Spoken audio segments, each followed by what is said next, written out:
everybody, welcome to my channel. My name is Sarah and today I'm doing a book unhaul. So I recently reorganized my bookshelves behind me here, and as I was putting my books back I decided to be really picky about what books I was putting back on my shelves, and I wound up unhauling quite a bit, so let's get into it. So one of the first books is an Illumicrate book I got called Some Desperate Glory. It's got, you know, some pretty sprayed edges. Yeah, so this is by Emily Tesh. This was one when I got it, I wasn't super excited about it. So because I wasn't super excited about this one, I think it's just time. I just think I should get rid of it. So then I have a second Illumicrate book, and that is The Red Scholar's Wake by Aliette de Bodard. But it's also got sprayed edges. Really beautiful cover. I love this cover, but yeah, I'm just not really interested in this one either. Again, it's another space-based story. Yeah, so I'm gonna sell that one. Then I have two of my Throne of Glass books. I have Empire of Storms and Queen of Shadows. So I recently finished the Throne of Glass series, and I bought all the new editions. I love the covers of the new editions. These are the old ones. I'd been collecting these from like Half Price Books. Because I have the complete new editions, I don't really need it. You can see the new editions behind me here. So yeah, I don't need these. Gonna get rid of them. Then I have The Girl with the Dragon Tattoo by Stieg Larsson. I don't really know how to say his name. And then the second book, which is The Girl Who Played with Fire. So I've heard mixed things about these. Some people absolutely love The Girl with the Dragon Tattoo, and some people say it's really boring. So I kind of wanted to judge it for myself. There's a movie. I don't know. I've had these on my shelves for so long, and I always go for other thrillers and mysteries. And at this point, I don't think I'm gonna be picking this up anytime soon. Then I have Belcanto by Ann Patchett. Yeah, I truly don't even remember why I picked this up. It usually is not kind of my type of book, so I don't know why I picked it up, but... And then I have Things in Jars by Jess Kidd. This book is so pretty. I love the cover. I almost want to keep it just because of the cover, but I actually started to listen to the audiobook of this and just was not engaged and really struggled with it, so I don't think this is a book for me, which is unfortunate, but it is what it is. Then I have The Circle by Dave Eggers. Again, this was another one where I had started the audiobook and just was not hooked at all, so yeah, I don't see myself picking up the physical book to continue, so. Then I have American Spy by Lauren Wilkinson. This is one that I still am kind of interested in. I kind of feel like it might be a good Kindle read though if I do decide to read it, but it's been on my shelf for a few years. I haven't picked it up. I believe it's more historical fiction. It's kind of a thriller, historical fiction drama, it sounds like, which all sounds fun, but yeah, I don't know. I haven't reached for it, so. Then we have One Last Stop by Casey McQuiston. This book. You want to know my full thoughts on this? Check out my wrap-up video of all the books I've read so far this year in 2023. I go on a bit of a rant about this book, but basically, I really did not like it. I absolutely loved Red, White, and Royal Blue, so I was so excited to read this one, but I found the main character really unlikable.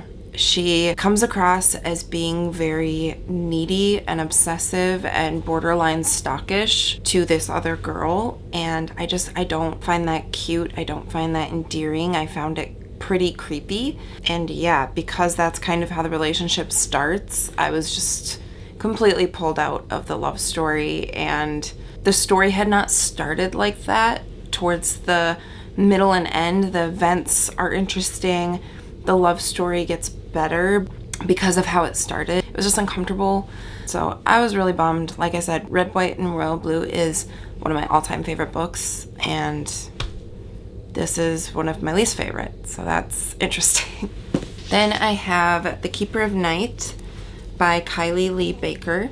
This was a book of the month book. I really don't remember much about it at all. It was a November 2021 book, so it's been on my shelves for a while. I haven't even thought about it, so it's just time to go.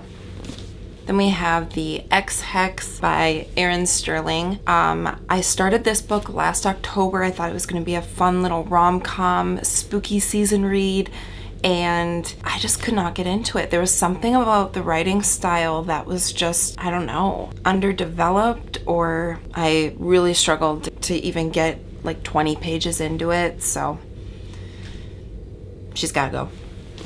Then we have Upgrade by Blake Crouch. I actually just read this book and I did really like it. However, this book is very similar to Dark Matter. I personally liked Dark Matter a lot more than this.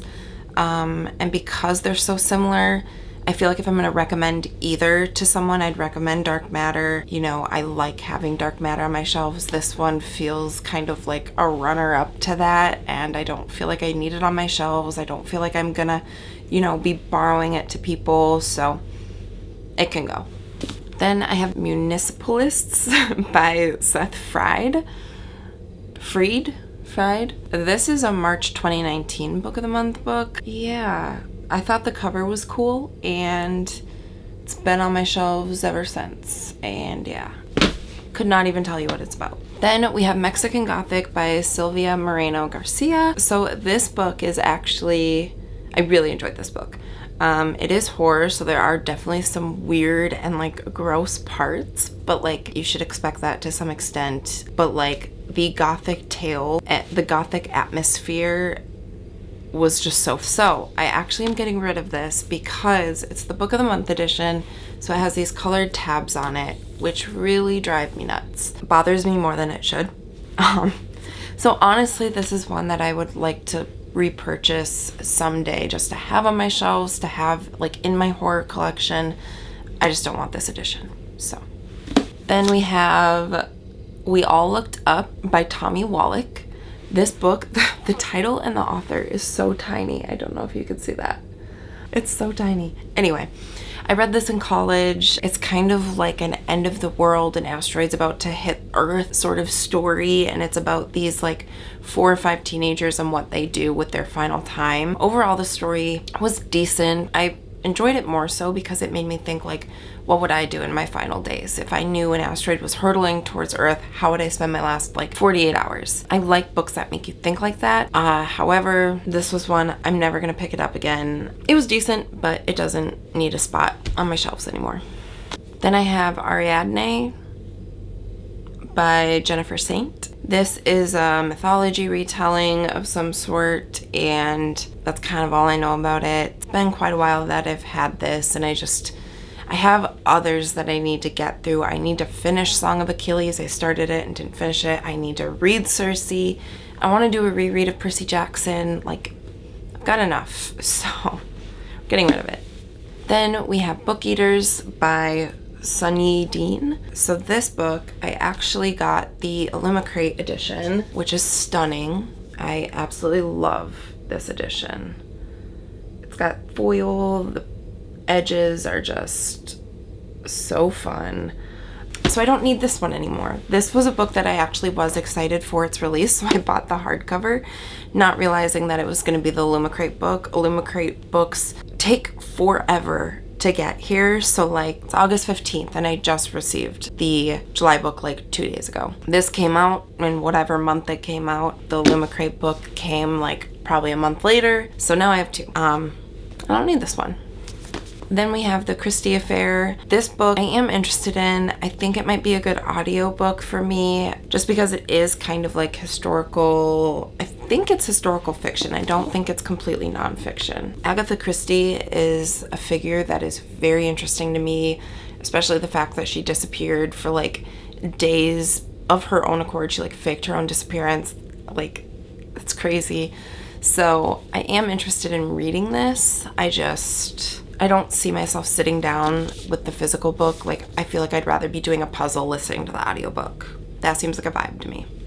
So, then I have Enchantee by Gita Trelease. I don't know a lot about this book. I thought the cover was pretty. I don't remember when I got it, honestly. And yeah, it's been on my shelf way too long. So, then we have Moriarty by Anthony Horowitz. So this is actually the second book to a series or duology, trilogy, I don't know.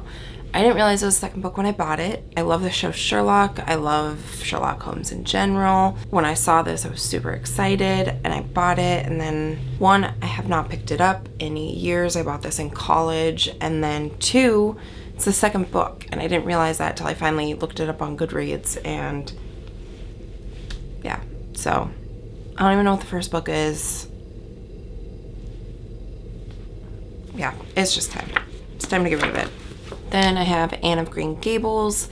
I've just wanted to read this for a while, but at the same time, I really don't like classics. I have to be honest with myself. I feel like this is a book I could do the audiobook of, again, while doing a puzzle. So I think if I decide to read Anne of Green Gables, I'll probably do that. I got this around the time the show came out. Then I have We Were Liars by E. Lockhart. This was one of the first book talk books that I bought into. It was so hyped. People said it was gut-wrenching and shocking, and I did not find it either of those things. It was interesting. It's a pretty short book, so whatever. I didn't love it, didn't hate it, but yeah, it's one that I don't think I'd recommend to people, and I don't need it on my shelves. Then we have A Kata Witch by Nettie, I'm not going to do this name justice. Okorafor? I'm so sorry. So this is a book where I picked it up knowing it was like fantasy leaning, but not knowing much about it. I thought the cover was so cool. It's another one, it's been on my shelf for so long and I haven't pulled it to read it. I don't think I'll get to it anytime soon, so it's time to go. Then I have Skyward by Brandon Sanderson. So I actually just got the UK edition while I was in London, which looks like this, and I much prefer this edition, so I'm getting rid of this one. Then I have Sun by Lois Lowry. This is the fourth book to the Giver Quartet, I think. There's The Giver, Gathering Blue, Messenger, and Sun. I've read the first three. I haven't read this one. The Giver, I absolutely adore that book. The other ones kind of don't hold up quite the same for me, but I wanted to collect them all. But basically I have The Giver and I have this one, and I haven't been able to find the rest in hardcover, and yeah, anyway, so we're getting rid of it. Then I have The Midnight Library by Matt Haig. This book was good. It's sad, a little depressing to start, or really depressing to start, but it makes you think, and I really enjoyed that aspect of it. It's kind of literary fiction leaning, but has an element of like magical realism. Like, it basically, the main character gets to live out multiple versions of her life as if she had made different decisions. Like, if she had done this, then what would her life be like? If she had done that, what would her life be like? And she gets to live all these versions of her life, and that was really interesting. But I kind of got tired of kind of the Groundhog Day effect of her like jumping into a new life. I don't know. It's not an all-time favorite book. I'm being really picky about my literary fiction on my shelves right now. It's gotta go. Then I have a collection of essays by John Green. I'm like the queen of mispronouncing words, so we're just gonna say it's a collection of essays by John Green. Basically, I got this on a whim thinking it sounded interesting, and I have not even had the smallest urge to pick it up. So yeah, we're gonna get rid of it. Then we have The Queen's Assassin by Melissa de la Cruz. This one, where did I even get this? I think I got this from Book Outlet. Honestly, I got it because of the author and the cover looked cool. I could not tell you anything about it, and I feel like I haven't really heard anything about this, and kind of not excited, so out she goes. Then we have Dragon Teeth by Michael Crichton. It's a prequel of sorts to Jurassic Park, but it also is historical fiction. Basically talking about the people who discovered like the first dinosaur fossils. So it's very like science heavy and talks a lot about paleontology, which I found really interesting because as a kid I used to want to be a fossil hunter. Like I thought that was the coolest thing. So this book was interesting. It did read very, very slow though. It read a little bit like nonfiction. It's just time to get rid of it. Then I have The Clockmakers Daughter by Kate Morton. I believe a friend actually gave this to me because she tried reading it and didn't like it. And I was like, yeah, it sounds interesting. But like also knowing that someone DNF'd it made me like not put it at the top of my list. So it's been sitting on my shelves probably for like 4 years. So it's just time. Then I have Year One by Nora Roberts. This is one that's always kind of piqued my interest a little bit, but at the same time, if I have to choose between this and another like fantasy or sci-fi book, it's gonna probably be the other ones. Like, I haven't really wanted to reach for it, so honestly, I feel like this could be a good Kindle book for me, so. Then we have one of my favorite books, actually, which is Name of the Wind, and I'm only getting rid of this edition because I have 2 other beautiful editions. So I have the Barnes & Noble Anniversary Edition, which is just absolutely stunning. So have this edition. It's got some illustrations. Just love it. And then I also have the UK Paperback Edition, which I also love the cover art of this. So this has served me well. It's floppy and amazing. It's got a good flop. I love this book. But yeah, loved it. I don't need it anymore. So then along with that, I'm also getting rid of The Wise Man's Fear. This copy's rough. Like I don't know what possessed me, but it's bent and cracked and there's coffee on it. Oofta.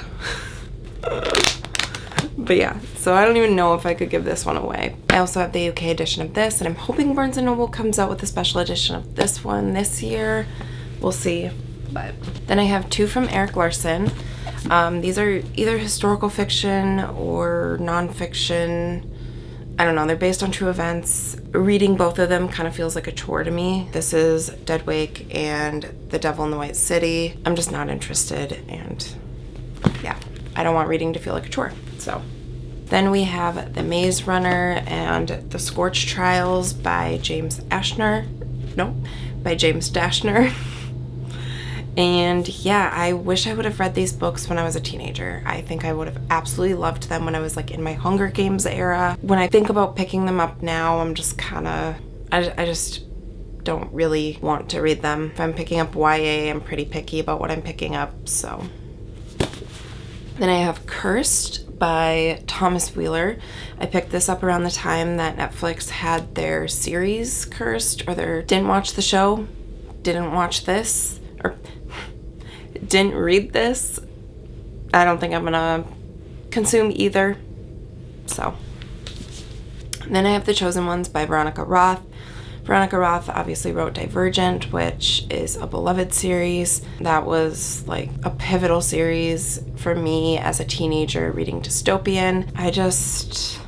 I've heard mixed things about this, which kind of makes me nervous to pick it up, and I think because of that, it just keeps going further and further down on my TBR to the point where there's so many other things I'd rather read.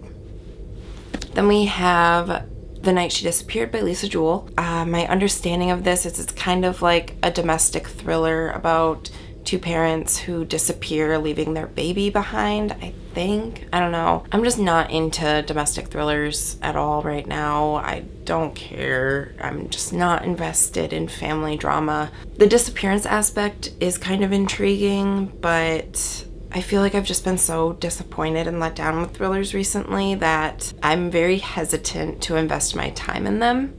So along those lines, I have The Lies I Tell by Julie Clark. Again, very picky about thrillers right now. I don't see myself reading this. Then we have Half Sick of Shadows by Laura Sebastian.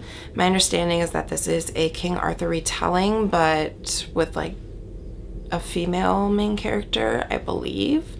Yeah, I love the cover of this.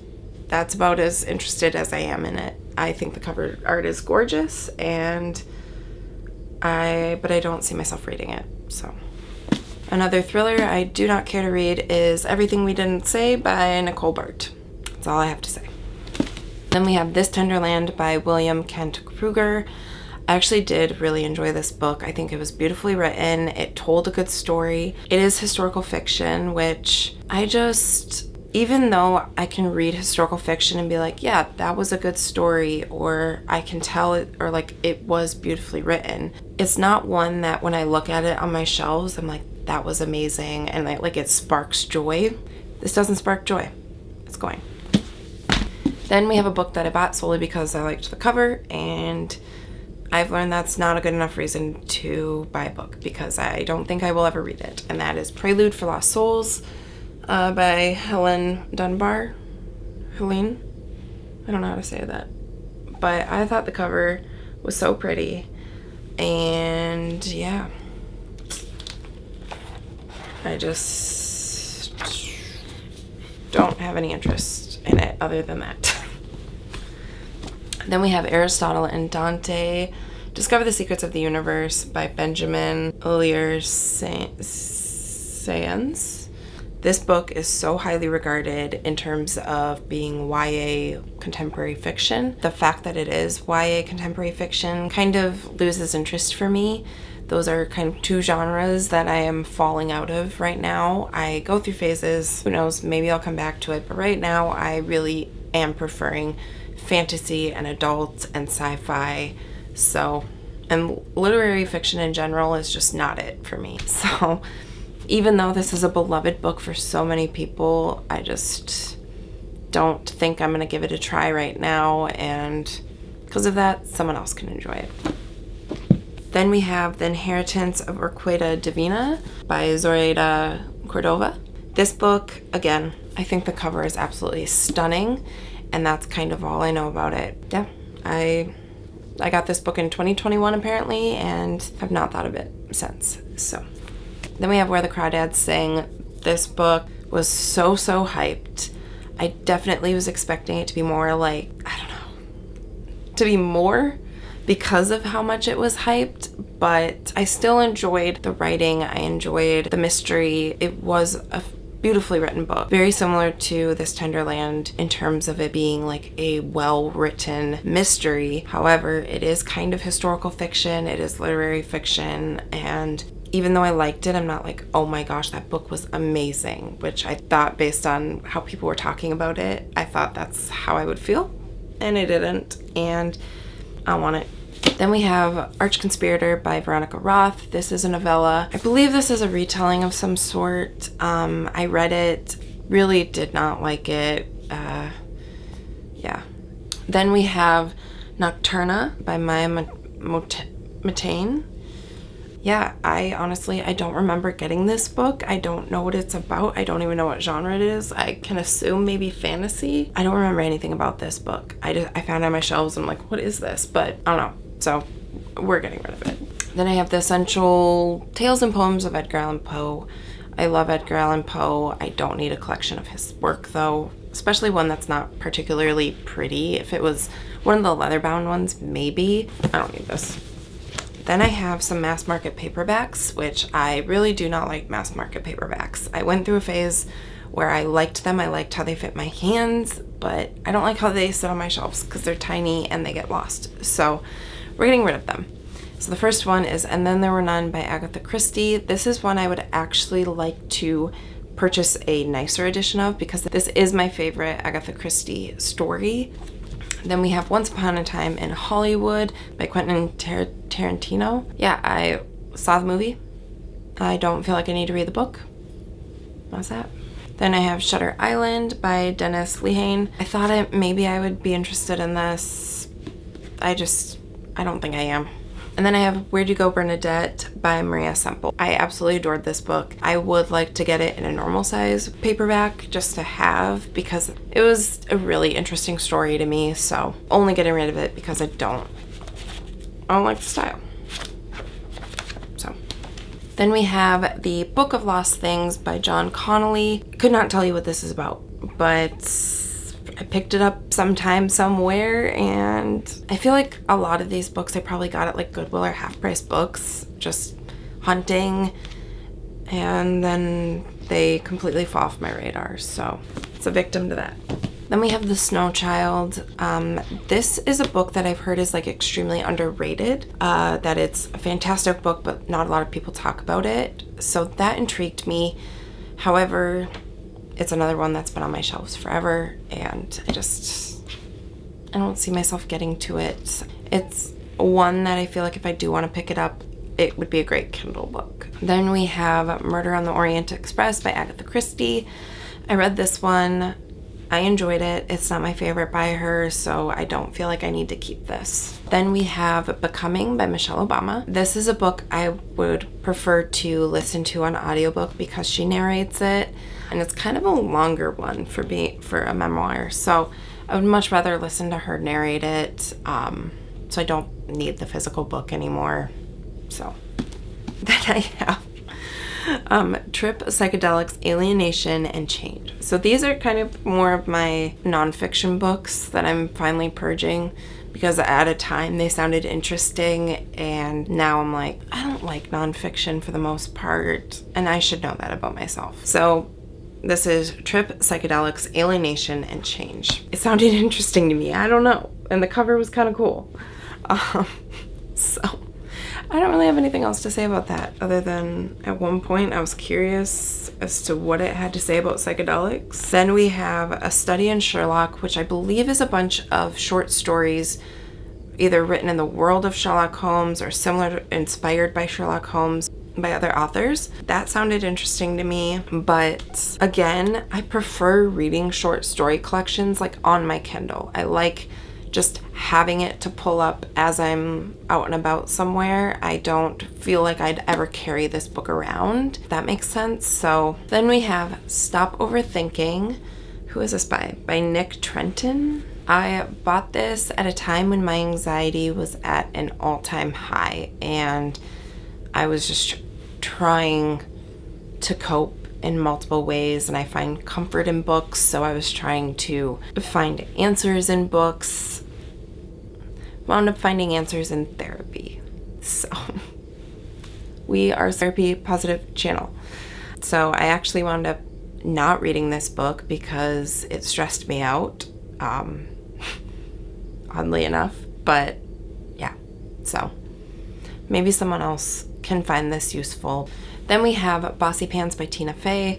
I think Tina Fey is hilarious, but I don't love memoirs. I really struggle with memoirs, so I don't know. I've heard this is a good one, but yeah, I just don't think I'm gonna read it. Then we have The Lost City of the Monkey God. This is one where I read the back, it sounded super interesting, read the first few chapters, and felt like I was reading a textbook.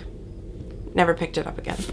And I have a wedding checklist book. I actually did use this, but I didn't write in it, so I definitely can get rid of it, but it was helpful for planning a wedding, and I'm married, so now I don't need it. Then I have The Hill We Climb by Amanda Gorman. This is her poem from Inauguration Day. It's a fantastic poem. However, this is such a small little book, and I can look up the poem online. I don't need this on my shelf.